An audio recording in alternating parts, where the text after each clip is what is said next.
Hello everyone! Welcome back to my channel na naman. Andito naman ako sa aking hanging bingka na naman ulit. At pag-uusapan na naman natin ngayon kung paano magtanim na hanging bingka from cuttings. Okay. From cuttings na naman tayo kasi dati puro seeds lang yung tinatanim ko. Pero sinusubukan ko na ngayon ang cuttings na siya. Sige. Kailangan na natin ng lupa. Ating pagtataniman. Ito. Paglalagay siya. Kailangan din natin ng gunting. Masyado ako malapit. At kailangan natin ng tubig. Okay. Let's start. Umpisahan muna natin pagkuha ng kanyang cuttings sa kanyang stem tayo. Ito muna ang ating kukuha. Here muna. Ito muna siya. Kuha tayo dito. Yung banda dito sa may puno. Dito malapit lang sa puno. Huwag tayo kumuha dito sa may dulo. Dito tayo pwedeng kumuha. Ayan kasi medyo may ano siya. Medyo may ano siya dyan eh. Parang may tawag dyan. Parang may ugat na siya. Kasi pwede siyang itanim. Ayan. Gupitin natin siya. Gupitin natin. Hindi nyo na makikita. Ayan. Gugupitin ko to.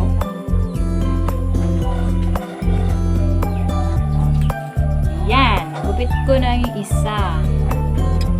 Tapos, dito tayo sa kabila. Ito. Ito kasi medyo matagal na. Kaya pwede na siyang kuhanan na para pang tanim natin. Isa, dalawa na. At, kukuha din tayo sa ibang kulay. Ito yung parang light pink lang siya, light. Oh, nasira. Sira. Diyan. Ito ay light pink. Kuha din tayo dito banda. Ito ay bago pa lang.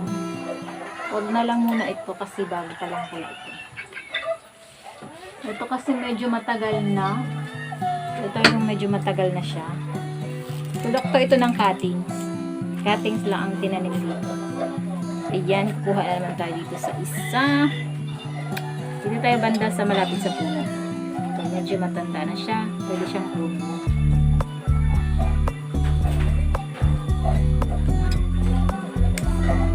Ayan.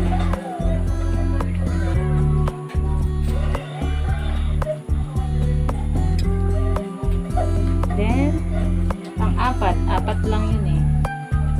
Apat lang yung ating cuts. So, isa dito tayo sa kabila.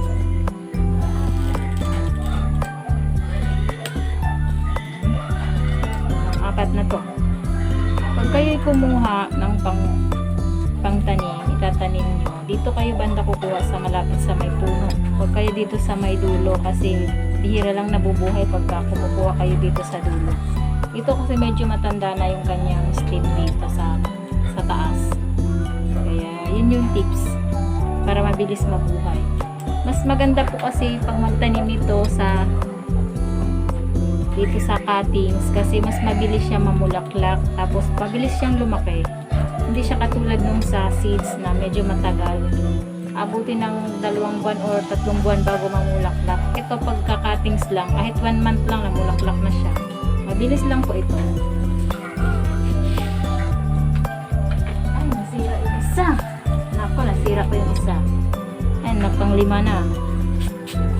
Pang-5 na siya. Kailangan ko pang kumuha ng isa pang pots. Nasira ko yung isa. Kailangan balik na natin ito.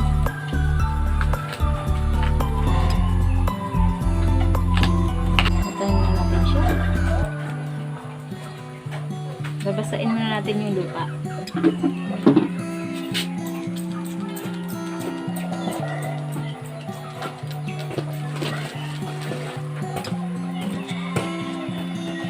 Lang siya mabuhay kapag hindi tag-arawan, hindi ayan kasi medyo magulan.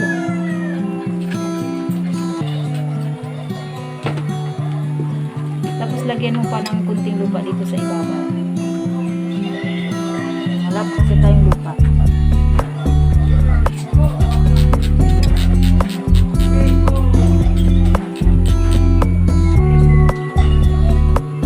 Isa. Kulay nito ay peach. Peach ito.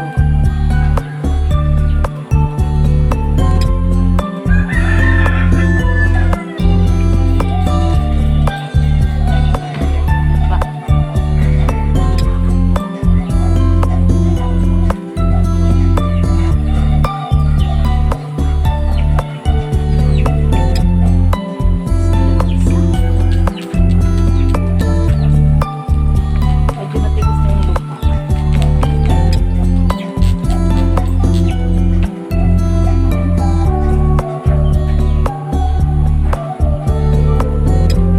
So, mamaya lalagyan ko to ng lupa dito sa ibabaw para hindi siya masyadong gumagalaw ng gumagalaw. Ito yung panglas.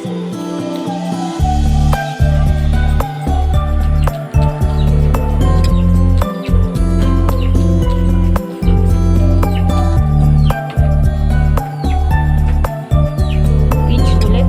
Peach. Peach pala. Ayan.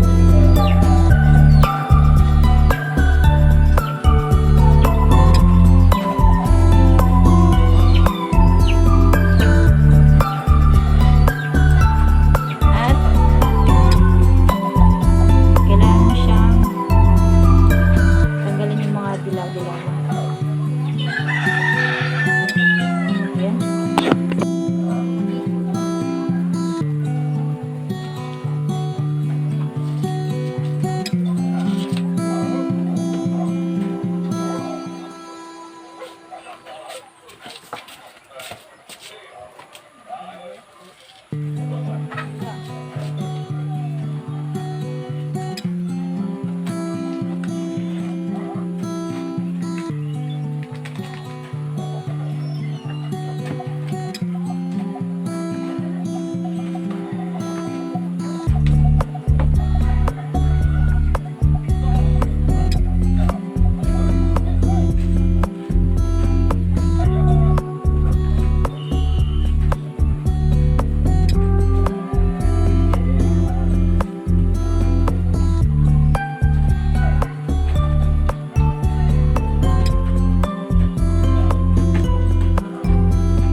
Yan, natapos ko na yung 5. Kailangan nyo po siyang ilagay sa tabi, yung hindi nyo siya nadadali para hindi siya mamamatay. Mas mabilis lang siya kasi mamamatay or mabilis siyang mabilis siyang tawag dito, masaya lang siya pag siya nasa dadali. Hindi siya masyadong nabubuhay. Ayan. Kapag iniingatan nyo siya, hindi niya nadadali ng nadadali. Mabilis lang mabuhay ito. Okay, babalik na naman ako. Kinuha ko na yung aking sample. Ito ay galing sa seeds. Galing ito sa seeds. Ayan. Ang seeds kasi, pagka yun ang ginamit mo, pahaba, mabilis siyang humaba. Ayan. Ang haba niya, mahaba siya. Magkaiba dito sa dito sa cuttings, parang dwarf lang siya. Hindi siya masyadong mahaba. Mas matanda ito kaysa doon sa isa. Siguro mga na to, magdalawang taon.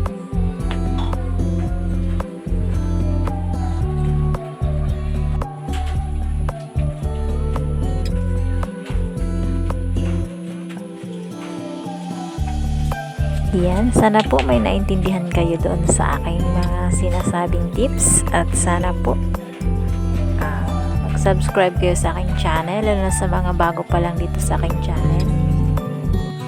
At kung may mga tanong pa po kayo, i-comment nyo lang po dyan sa comment section para sa susunod ko pang video, sasagutin ko po yung inyong mga katanungan po.